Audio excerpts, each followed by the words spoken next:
So I'm Doug Leonard. I'm CEO at HiFi.finance, and really happy to be back here at REIMAGINE.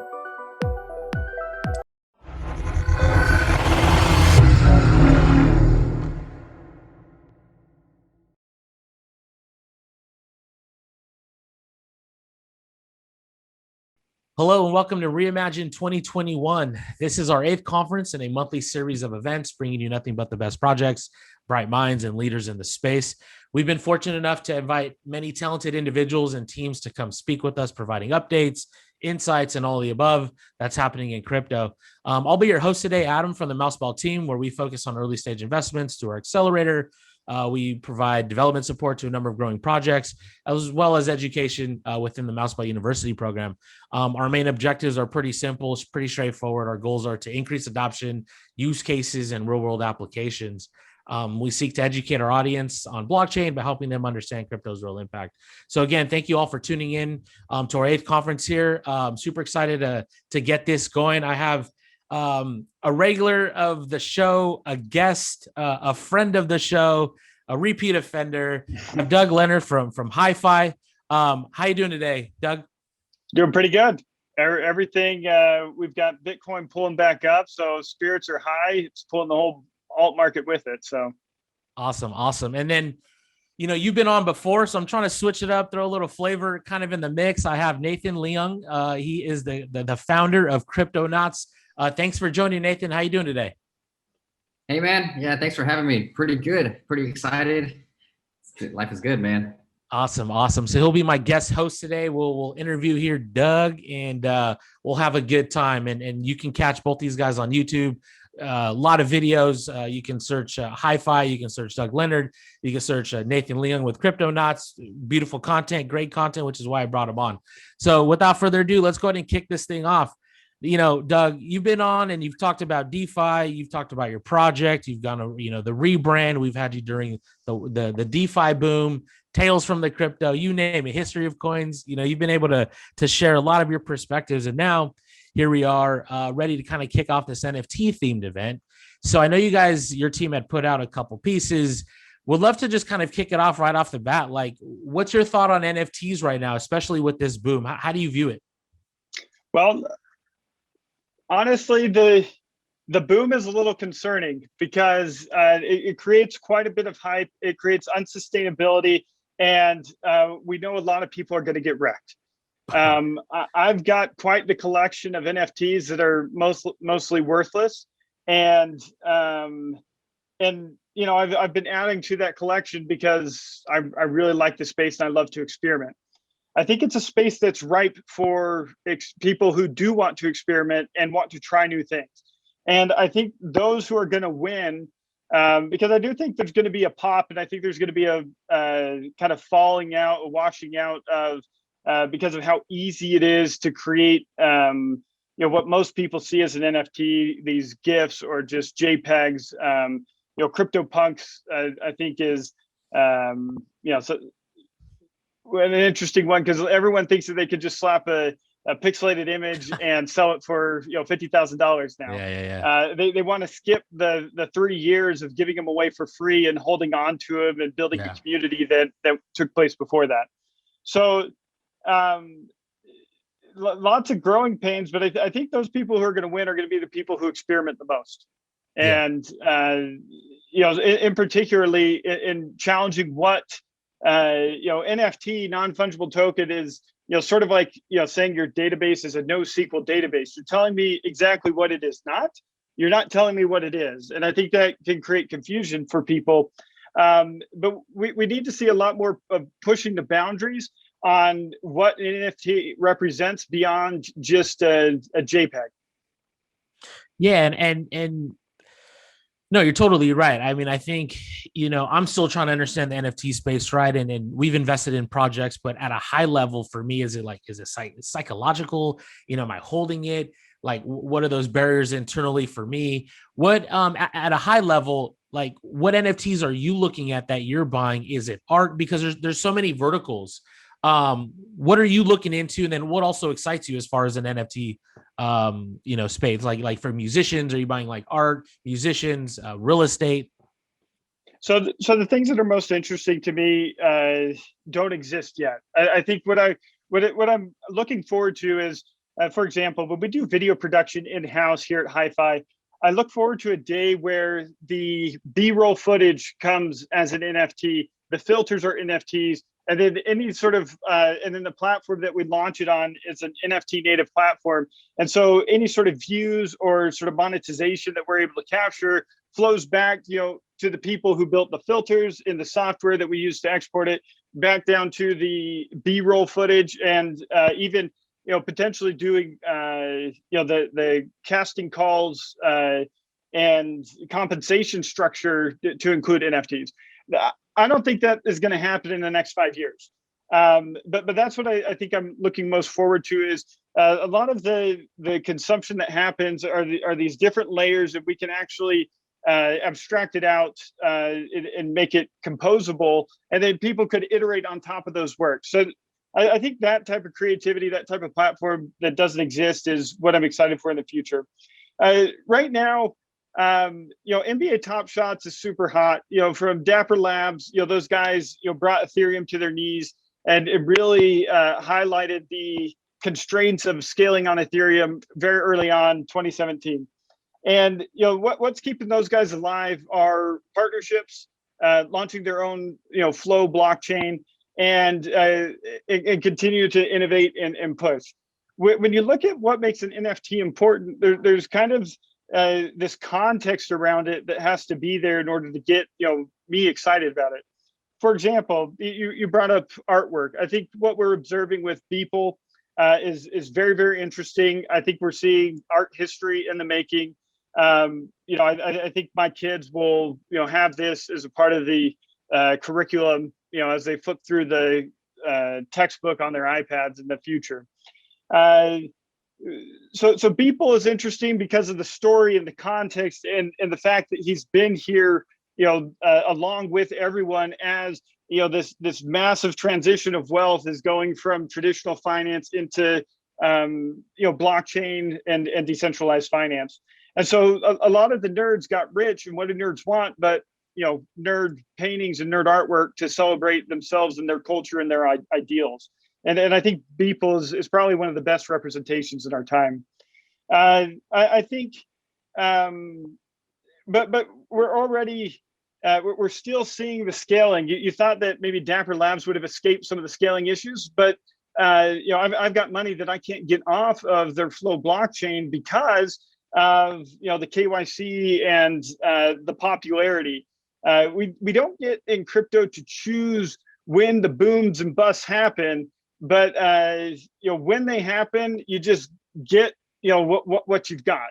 And it's hard to build a totally scalable solution for all the edge cases, all of the exponential growth that can happen on your first try. So what am I interested in? I'm excited to see some of these horse racing projects and competitions. Seeing the Ethereum Foundation launched their own NFT project that's kind of gamifying being able to take away ownership from others through their game. But honestly, this is really, really, really basic, and I think Decentraland does a good job of taking it to the next level. And so right now, when I look at buying an NFT, I've got to be pretty confident in the context around it, meaning that like the team and sort of the enforcing ideals around it are still going to be intact in 5 years. One example is, anytime a meme becomes an NFT, I think we are more celebrating a reward for the creator for all the entertainment value we've received for that meme over time. And we're kind of like donating it back to them and wanting to, make headlines out of it. But what like, there's nothing enforcing that individual, or like if the platform that NFT is launched on goes out of business or, dies, who's to stop somebody else from creating a new version of that NFT and reallocating this newer version to a different funding source, or even to charity, say it's a good cause. I think one of the most notable examples is NASDAQ issuing NFTs for, kind of moments in stock market history, and choosing to launch it on Crypto.com's chain. Yeah. But in the same sentence, they had to specify that they were open to launching on Ethereum, which I feel like was kind of a hedge against like, is it an NFT if nobody's there trading NFTs? Yeah. And then of course they've got a chicken and egg problem. You got to, put it there. You got Crypto Kitties and Crypto Punks and all these other Ethermon, these early projects that were NFTs on Ethereum. And so they've got the user base. And now, Crypto.com wants to break into it. Binance is doing their weekly NFT events. But so I think there's a lot of education that still has to happen. So when I'm looking at NFTs, it's almost exclusively on Ethereum. And that's just because I'm not quite ready to make a 5-year bet on more or less decentralized alternatives, even though the incentives might align for that sort of artwork or experience perpetuating. Yeah, no, I mean, I think there's a lot of challenges. I think there's, I've been having these NFT discussions, for the last few days, and there is a lot of education that kind of has to go involved. And I think right now we got to that point of minting, being able to mint an NFT and then just putting buyers and sellers together. But as you said, it's kind of more the context, the history, like what's going to make it valuable. And where do you see the demand coming from for an NFT in terms of, is it going to be like the buyers like wanting NFTs to issue for this kind of residual income, or is it going to be the sellers, like I said, psychologically, it's going to be native to the internet. So I think it's going to be generational, right? To people understand, like, how Bitcoin's native, right, to the internet, and past generations maybe not understand it, and people are coming around to it. Where do you kind of see this demand coming from in terms of, like, you're experimenting it, you kind of want to do it, you understand the risk involved, but on the grand scheme of things, like, do you think the artist down the street's going to want to do this, or the musician up the block, or this small mom and pop shop, like that are going to want to push this and continue to this momentum? I don't think they care. Quite frankly, I don't think artists really care about the technology. I don't think musicians care about it. I think there's one kind of universal truth in this, is that artists care about feeding themselves. Artists care about being able to put food on their plate, and want to make money with their artwork and be appreciated. And this is just a different form. Like, so to your point, we've got minting figured out. We've had minting figured out for a long time. So where is the demand coming from? I think if you look at Gen Z, more and more of their world is digital from the beginning. And so they value things very differently, whereas boomers, quite honestly, want something physical that they can hold, that they can see, that they can appreciate. They want to go and be present. But when you look at kind of these generational differences, I think it's just the fact that we experience things differently in a more digital world, and accelerated by COVID. And so, like, the demand is going to come from offering unique experiences that only the NFT can unlock.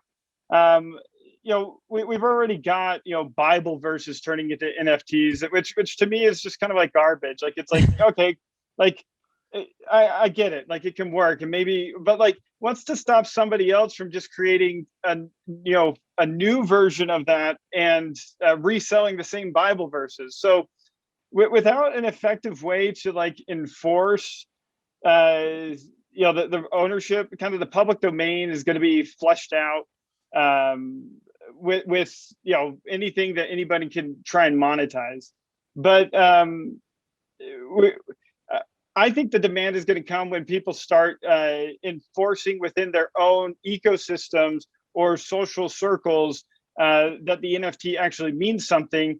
And then at that point, we can start to see, like, to come and participate in this program, you've got to be a member. Members only club, it gets you For sure. discounts on your airline or whatever, and then they start to really mean something. It's like a Costco membership.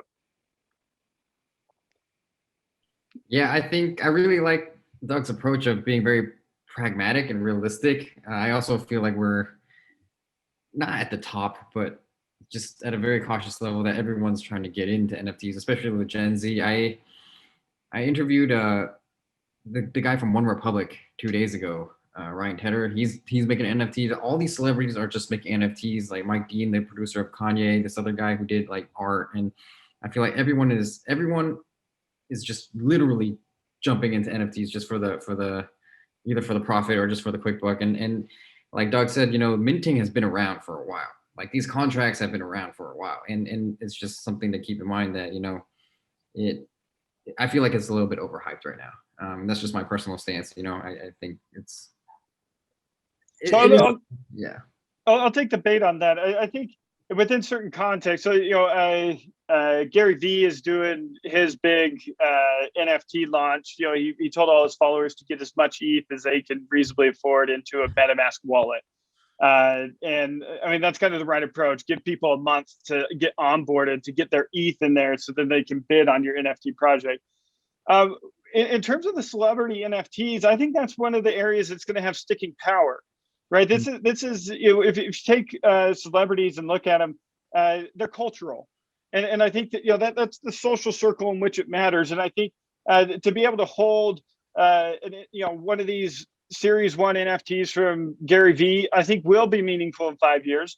To hold a Series 1 NFT from somebody without a name, I don't like you're taking, I mean, a huge bet, and that's kind of where with Larval Labs and the CryptoPunks is everybody took that bet. They gave them away for free, and like.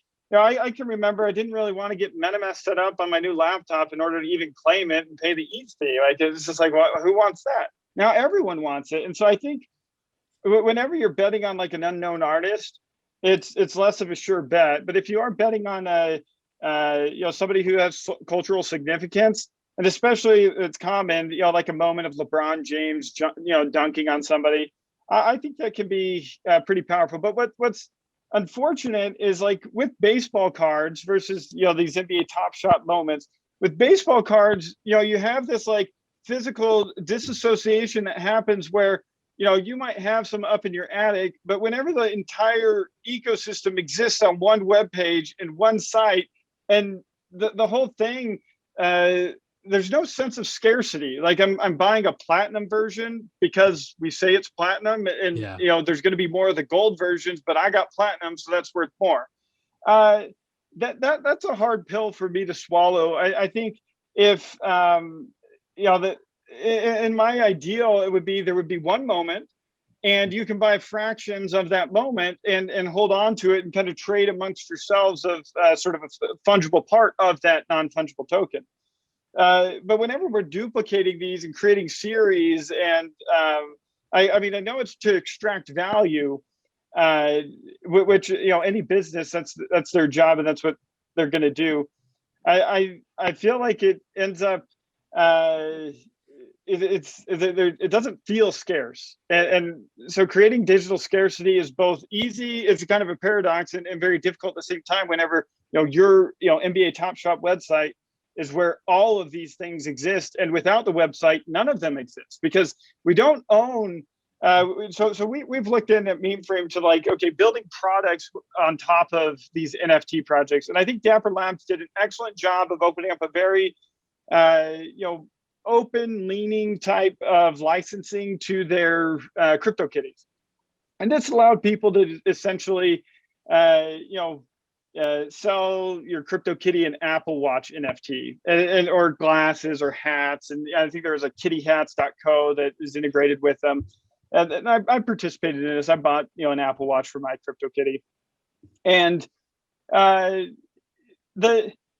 with those, you're limited to like $100,000 of like you can commercialize your CryptoKitty up to $100,000.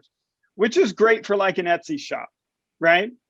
Even with Larval Labs, looking at the license, which I think fits a little bit more into kind of the cypherpunk, give it all away for free, push forward the space above like your own, above your own gain.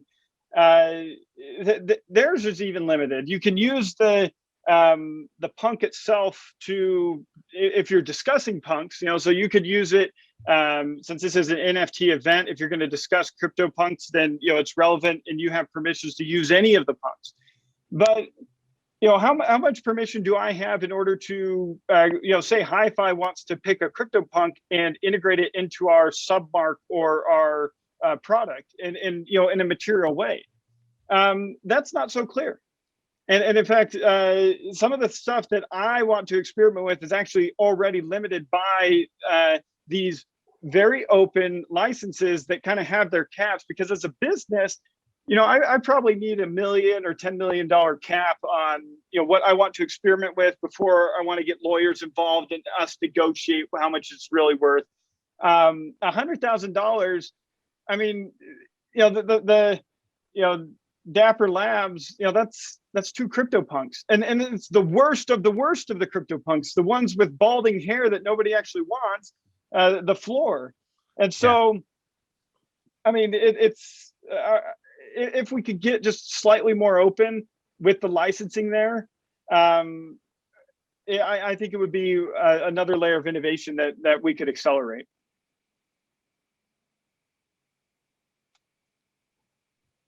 Hello, is it frozen? Adam's frozen for me, so maybe it's just you and me, Nathan. All right. I guess yeah, he's frozen. Me. So, I mean, I have a couple other thoughts, because this was baited off of you're saying kind of like every celebrity is doing an NFT. I think anything that, if you get the context right, I think it'll work out okay. That doesn't mean that the bubble's not going to pop and we're going to see some depreciation of value. Or some loss of value, but when I can go and create any NFT off of any tweet, or taking any social presence and try and monetize that for monetization's sake, I think there will be. I mean, I think it'll be a flash in the pan. It will have its hype. It'll have its moment, but for kind of the lasting stuff, I see it going a different direction. I really think it's going to be membership and identity and access to experiences that are digital in nature, that give you things that nobody else can have access to. And so, you think about people who invest a lot of time into video games and it becomes a lot of their identity. I see, those people really valuing, access to certain things within those ecosystems. Another one you can see is, NFTs using as a funding source for protocols. We saw recently Teller Finance selling NFTs to the tune of $10 million to help provide liquidity against their loans for their uncollateralized or under-collateralized loans. And so the NFT was a fundraising mechanism for them. And the funds can then be used to basically lend out to the protocol users, the borrowers. And so no single lender is going to have the exposure of default. Instead, it's kind of on the people who have the NFTs provided that liquidity, and they've kind of rearranged the risk there. So those type of interesting experiments, I think we need to see more of.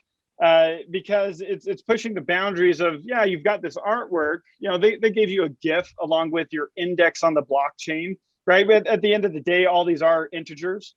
And, I love the number 422, but I don't love it that much that it's, quite worth, $50,000. But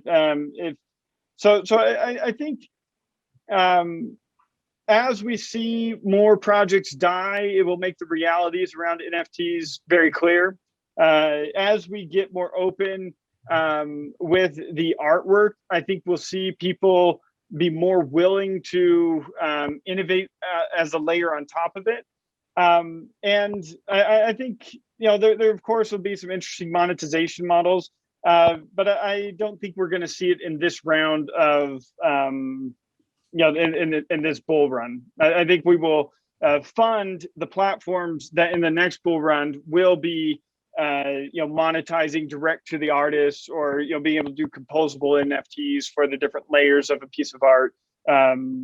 So, anyways, that's nice. Yeah, no, I don't know what happened there. Yeah, like before I got logged off, shedding some light here actually in terms of, Nathan, you kind of brought this up, an ICO kind of NFT model, right? Like raising some funds. And then the way when you were kind of talking, Doug, the social circles, that's kind of what I was thinking as well, to debate. Well, that's one, aspect of the NFTs that, to raise some money, get your NFT out. And then two, going back to like blockchain's, core belief in peer-to-peer, right? I see these NFTs with the artists, musicians, athletes, kind of connecting even more from your, it's the Web 3.0. So like beyond your Instagram and Facebook, NFTs are kind of that next layer of a little bit more engaging, right? With the audience, or with your fan base and your community and all that. And I kind of see that. And then as we continue to talk, I guess it also even taps into, and I asked about this before, like where the value lies, where the demand's going to come from. And I think, there's going to be these NFTs that are just engaging, and then there's going to be these NFTs that might just be worth more money and valuable depending on what the item is, right? And so I was kind of been, thinking about this for the last few weeks, and I think that's where I've just determined it right now, how I would separate it. There's going to be NFTs that are worth nothing, but the person, the individual, has value or understands or is very sentimental to that, like that moment, or that, at the concert, Sure. or whatever it is, right? So that's going to be priceless to them. And then we're going to have these artworks or these fractional ownerships of a Lamborghini, one of a kind. And now we're kind of talking about a different consumer, when that could be, one end of the spectrum as opposed to the other. So it's just kind of interesting where NFTs are going to lie. We're trying to figure it out right now. It's obviously engaging. I think celebrities in that type of atmosphere are going to take advantage of it. They already are, and it's kind of cool. But I guess we'll see where we land. I think so. So so there's another distinction we can make on some of these NFTs. So say, for example, and I know ETH Denver and a couple other conferences will use NFTs as sort of like, you get kind of a badge saying like you went there. These NFTs, might have meaning to the person, because it kind of like, I went to WWDC, I don't know, 8-9 years ago, which is the worldwide developer conference for Apple mobile developers. At the time, being a mobile engineer, they give you this really cool swag, and kind of the thing was, there was this status among engineers is like how, like the jacket you were wearing, it would have the year that, the earliest WWDC that you had attended. And so in that context, there was kind of some like, oohing, eyeing over like, he came way back when, that was when Steve Jobs was here running the show. That must have been so cool. And yeah, you could have sold that jacket because some people just really appreciate, the year the iPad launched, or the year there's something there. But you're not, but there's that utility of like, it's actually a jacket. There's a context, you put it on, and you kind of can flex on all your friends. There's something you're trying to like signal to your audience, or the people around you. If the NFT, for example, for ETH Denver, or let's do a Taylor Swift concert, one of my favorite artists, Taylor Swift, what if she issues an NFT, and that NFT is what you use to get into the concert. There's not going to be a lot of flex value for it, because there's not a context in which this is going to like naturally come up. Like, hold on, I need to, let me go grab my ledger and let me prove to you I was there. I was there. I'll tell you. It's like there's not a context in which I really see that as being valuable.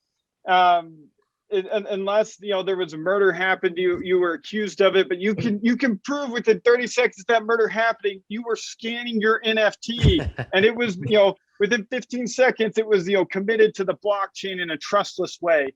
Like I don't see the real value there. But if I could buy a lifetime Taylor Swift golden NFT that got me 50% off of all concerts and gave me backstage, access to, these concerts, then there's some value, because so any NFT, to say it more concisely, is only as valuable as it can be in the future. Yeah. So if there's nothing I can derive from this in terms of experience or access in the future, its value is going to be very, very low in terms of economics. Because even if, for example, that NFT, to get me backstage at the Taylor Swift concert, even if it's non-transferable, I could still use it in some circumstances as a collateral, because the idea that I would lose out on something that is valuable, even though it can only be used for me, would be a reasonable enforcer, along with a combination of other things that I would be willing to work to protect. And thus, in the event of using it as a collateral type asset, I would work to pay off that loan, or make sure whatever liquidation circumstance I would work against it. So in that context, those things might be valuable, but there's got to be some context in which you can flex it, that it naturally comes up. So these metaverse worlds, I think, are the biggest beneficiaries of this NFT craze. Decentraland, the most notable. And I think even just in general to crypto blockchain, and I have a question for you, Nathan, like after this, but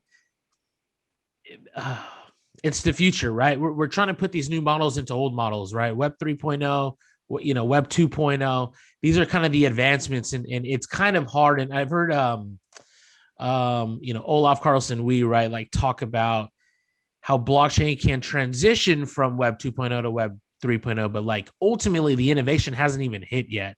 And I think we're in this transition phase of like the impact, right? Like we're trying to fit this technology into old business models, old ways of thinking, and it's hard, right? Like it's working a little bit. Obviously, we're talking about how NBA is jumping into it, athletes, all these people, entities are trying to leverage the technology, but we're still at the tip of the iceberg. Nathan, you've interviewed kind of a lot of diverse and a variety of projects and people in the NFT space. At a high level, like at the core, what do you notice amongst them all? You kind of touched on a little bit, like maybe on some of the musicians are using it one way, but what do you take away from kind of your interviews? Because you've done some great interviews, some heavy duty content, and you've shared it publicly. What do you take away from like the teams? What are they looking for, or the individual? Like, are they building this for fun? Is it kind of they're trying to push the limits too? How do you kind of see it? So from the people that I've spoke to, I guess we can start with the artists, just like the regular artists, like the everyday artists, people that paint every day.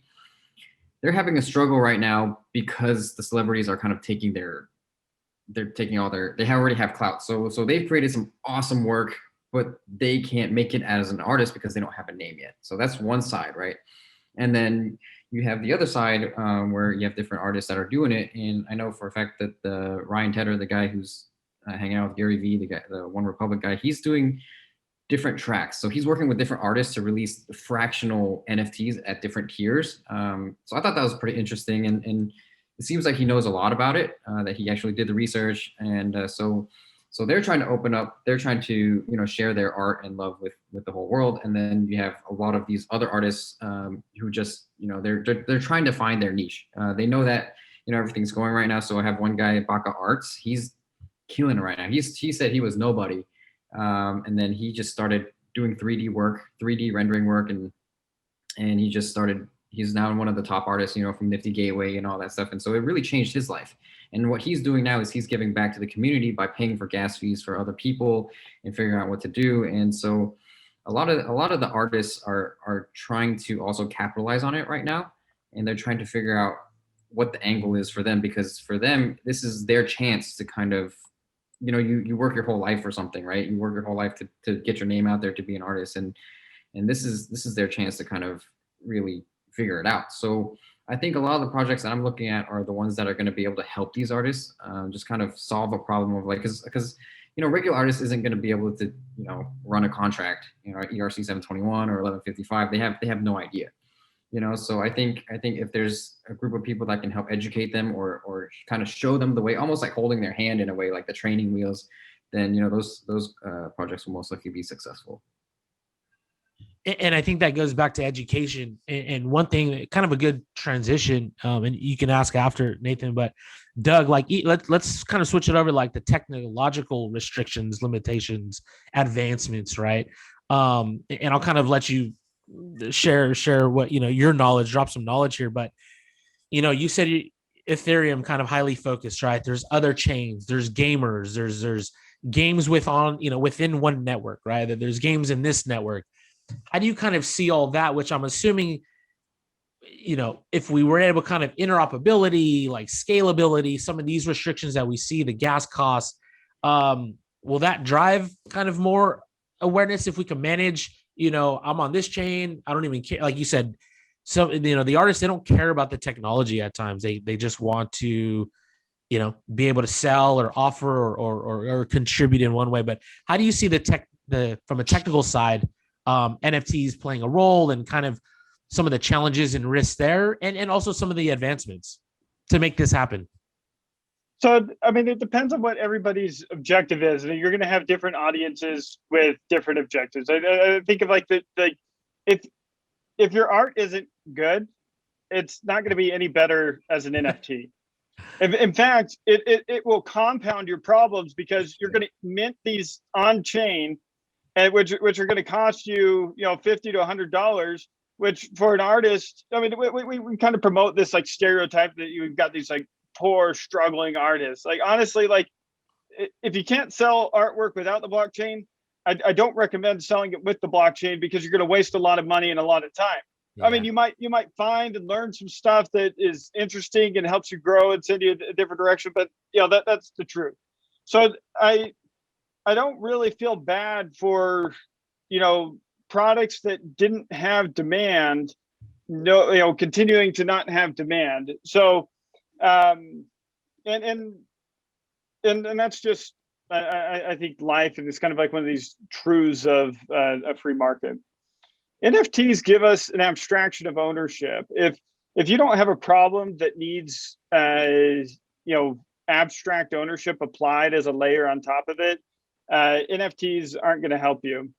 I think what it does is a couple of things. Is, whenever there is something extremely valuable, let's take, real estate. I think realty is, putting real estate on the blockchain. At least it's I'm sure others are doing it as well. But, blockchain, what it did is it took some of these like very exclusive financial instruments, and it basically said, if you understand English, have an internet connection and access to a computer of some sort, you can come and participate in a new type of economy with transparent rules, governed by code.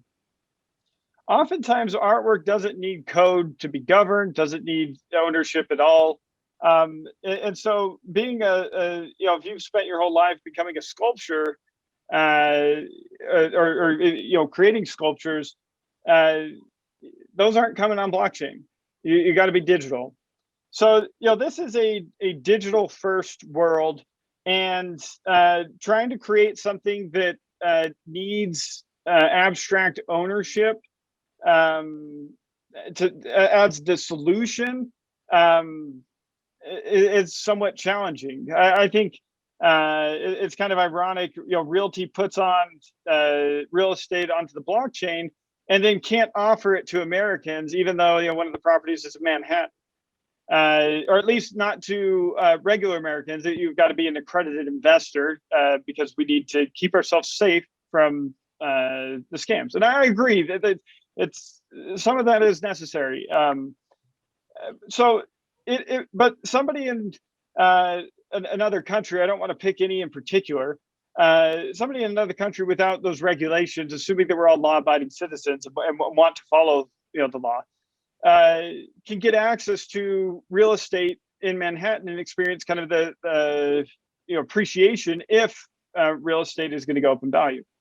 So that's a really good example of where the NFT is going to come in and provide access to a market that otherwise didn't exist.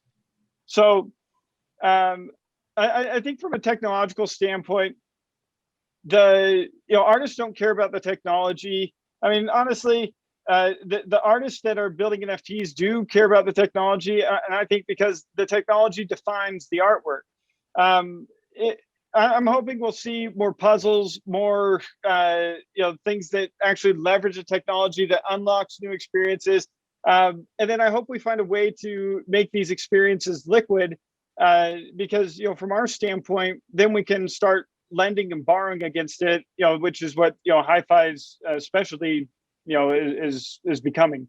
And so insofar as you can create liquid markets for these non-fungible tokens, we'll see them integrated deeper and deeper into our digital fabric as an economy. One example I can imagine, one is if you're a young creator who is you're a young creator who's starting a YouTube channel, I would sell fractions of my future income as NFTs, because whatever artwork you're going to create, whatever stupid videos you're going to create in the beginning, it's not going to be right. Just like when you start a startup, whatever you're telling people you're raising money on, you're going to get out there, you're going to talk to your customer, and you're going to learn that you're wrong, and then you're going to pivot and get aligned with them, and then that's where you can find your success. So if you can sell a future value, and then people are just making a bet on you, and the abstract ownership, and potentially a video platform that actually allowed you to plug in the NFT and claim the revenue from whatever the ads have earned. That's the future where NFTs freaking kill it, like it just destroy it.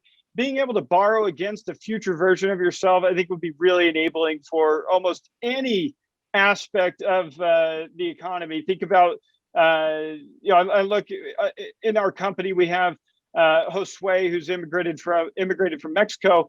His access to credit is such a different experience than my own, and if we enable people to borrow against their future versions of themselves or future versions of what they can create, we're going to enable innovation at a rate that continues to accelerate. So, and I think be enabling for a lot of families and just real material in real life type of experiences, because we have this abstraction layer behind it all.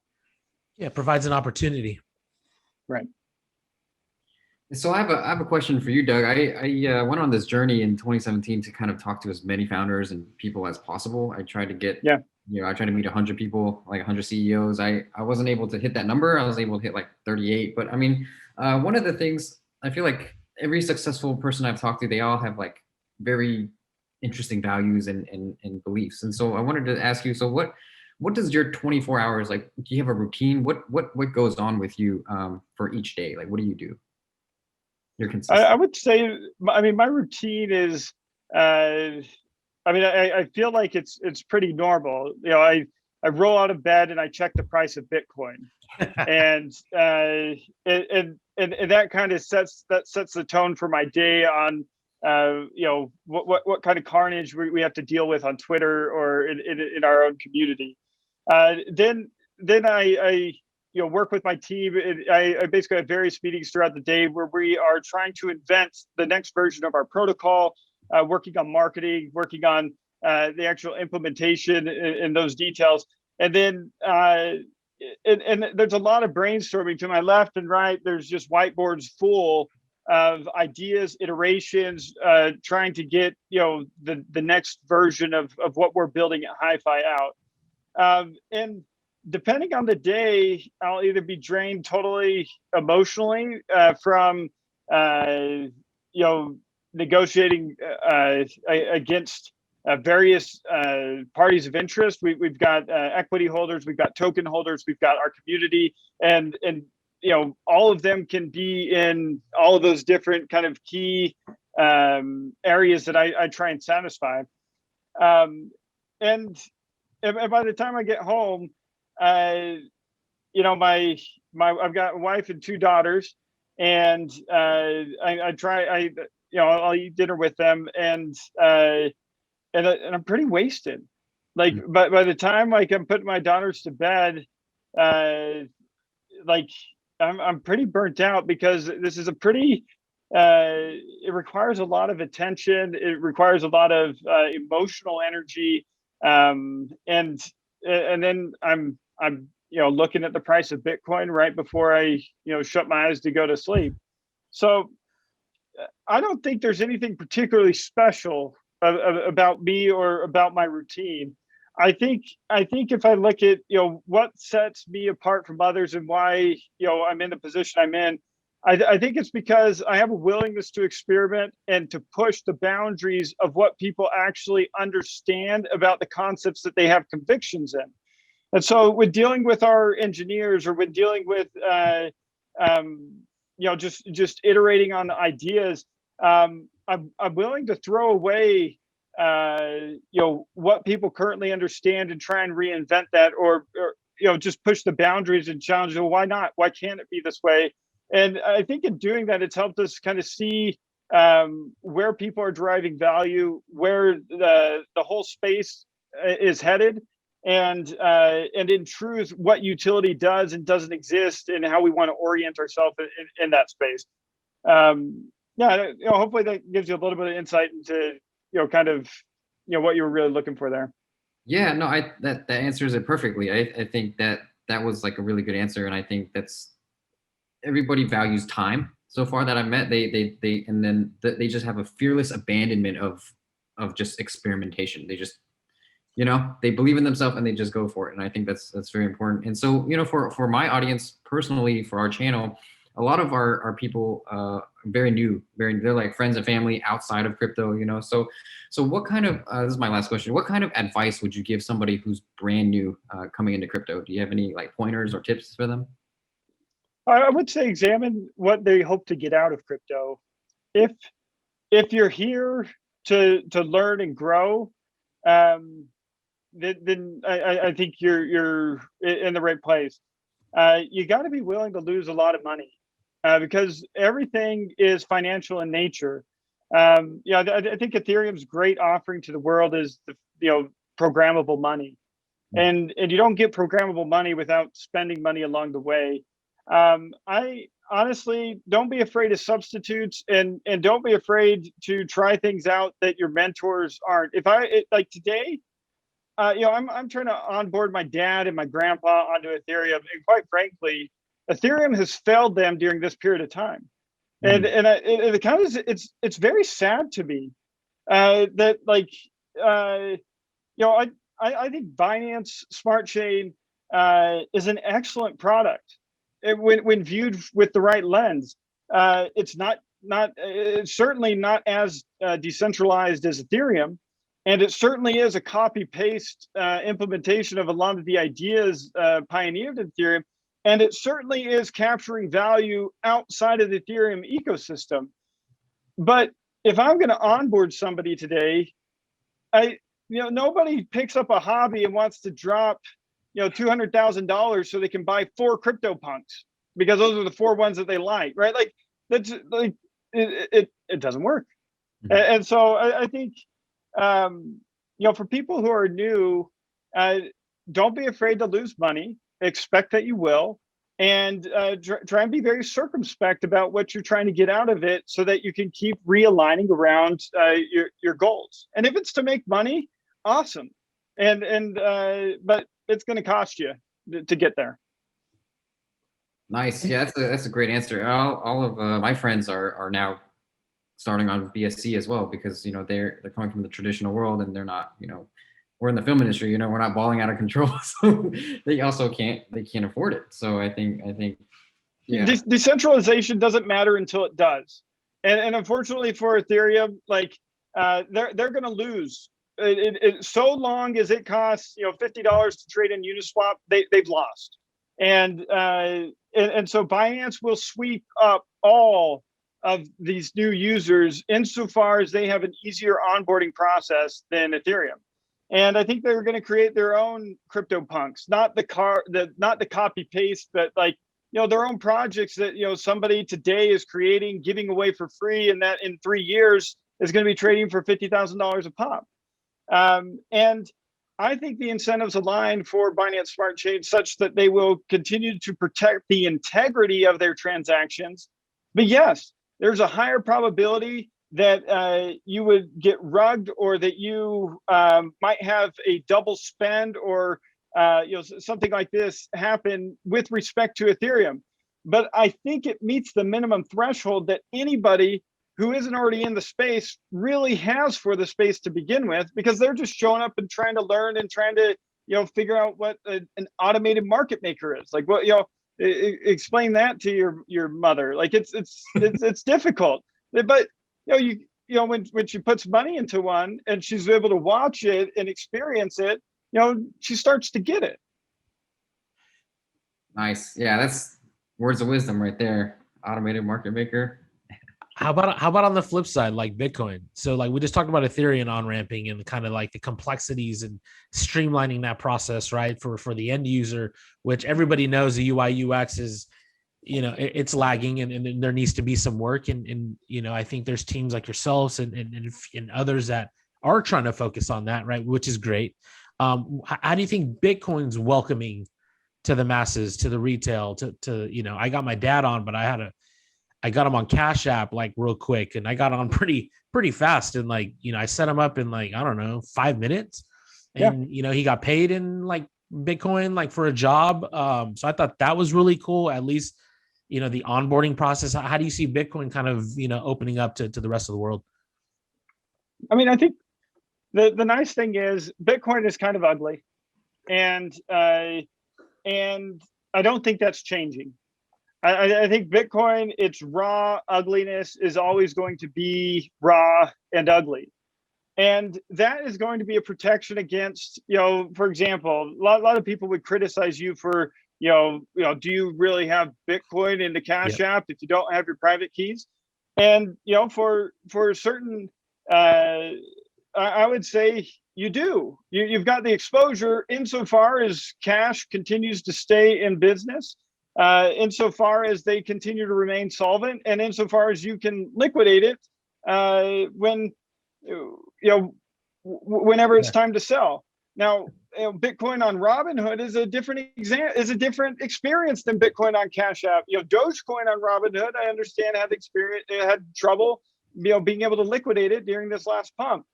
So Bitcoin is going to be different for everyone based on the platform that they orient themselves with, and I think that's going to be fine for the most part. Then you're going to have but in truth, Bitcoin is the option to hold your own currency in your own private with your own private keys, and having that option is sort of sufficient for the brand itself to have become the behemoth that it is. And I think Bitcoin's greatest asset is its brand. Blockchain to my grandmother is synonymous with Bitcoin. Yeah. The two have no difference to her. And so what's going to happen with Bitcoin? I think it's just going to continue to do what it is. There's going to be deeper integrations. We've got more a different type of user onboarding, which are large publicly traded companies who they are in it for the long term, and they'll be the big beneficiaries in 5-10 years when this thing is blown up even more than it already has.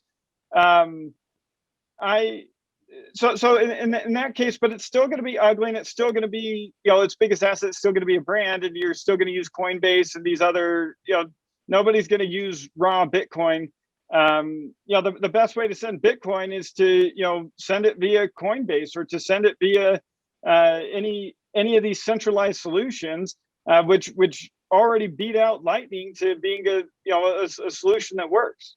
And as these services become more bank-like and offer yield on top of it, you're going to start for people who don't value the decentralized nature of it, they're going to want to put it into the BlockFis and the Coinbases, because they're going to stake it, earn yield on their cryptocurrencies, and send it for cheaper than using the actual chain. And rightfully so, because I think most people are in the finance space for financial reasons. And merely having the option to be able to go on chain and circumvent the third party is enough to keep the third parties in check, at least for now, if you're using reputable mainstream type onboarding paths. Awesome. So I know we got like just a few minutes here. Kind of want to wrap it up in terms of HiFi and NFTs. We've just talked about kind of what NFTs are, how we see them, how we view them. Your thoughts on it, the pros and cons and all that. We just talked about kind of onboarding, trying to get to the next billion users. How does HiFi see the NFT space in terms of providing liquidity, solutions, products, and at its core, I'm sure you can't share, too much, but how do you guys see the next kind of wave of integrating NFTs into your guys' platform? So, well, this is what's interesting. So we've been talking a lot about NFTs, and I think a lot of my audience is annoyed with me. And it's just the truth, because we're talking about these things, but like we're still getting out the first iteration of our lending protocol. Here Doug is talking about this like distraction. The criticism is valid, but you're always ahead of my brain is always like 6 months ahead, trying to create the things that I'm going to tell my engineers to build in 6 months.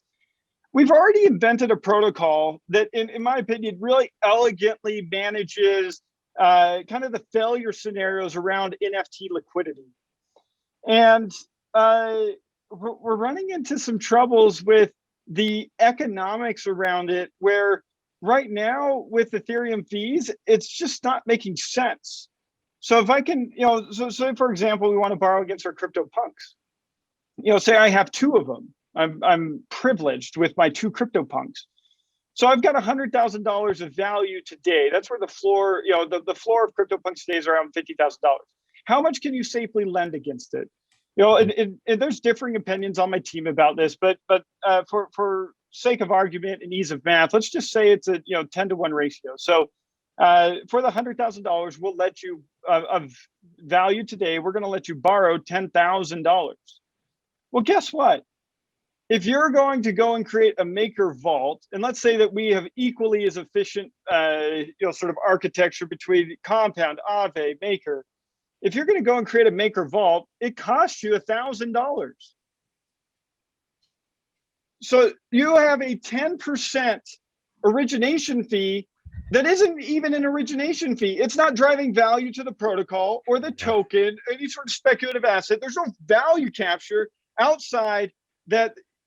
This is very decentralized. We're using Ethereum, and so like you can bet your bottom dollar that there's going to be no double spending of punk dollars here.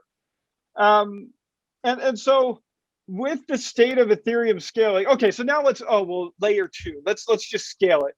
Well, the issue is we have this with Sablier. We've got almost $1 billion locked up in our streaming protocol. And people are asking us like, win layer two, let's get layer two. It makes no sense. You just got to think through it.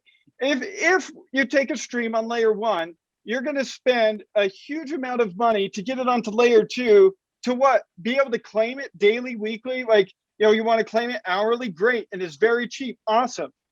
But then you've got to pay a massive amount to get it back to layer one so you can do the things you want to do with it. NFTs are on layer one. There's NFTs, outside of maybe Aavegotchi, aren't on layer two. Aavegotchi, I think, uses Matic. But Aavegotchi, I don't think is quite at a maturity in which I can leverage it as I can leverage it as collateral in its own right. So we've got some problems that we're reaching into. We can solve the technical challenges, but then the economical, like the product stops making sense. And so we've started putting out, what people probably see as fluff pieces, because there's no like concrete action item. Like, so we're talking about NFTs, and so we're launching the platform today, or we're doing, you can borrow against it today, because I can't convince myself that people are ready to borrow against it because the economics don't make sense. So, but we talk about it because we think this is where the space is going.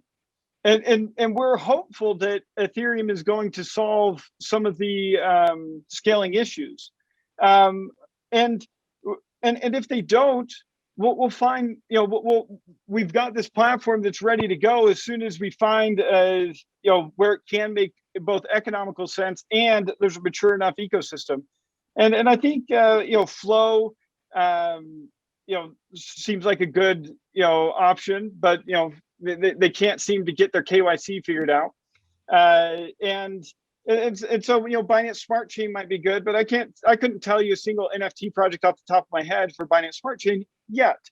And so that leads you to, well, potentially the project itself creates NFTs and, tries to create its own ecosystem. And so that's, kind of where we're at in our exploration. But in the future, NFTs will be collateral, and potentially we see a hybrid fungible, non-fungible basket of assets that becomes sort of, if it were to get liquidated, there's enough there to cover the debt, and then there's this bonus, destruction of my Taylor Swift backstage access NFT, or I get somebody's CryptoPunk that doesn't have like quite a liquid market.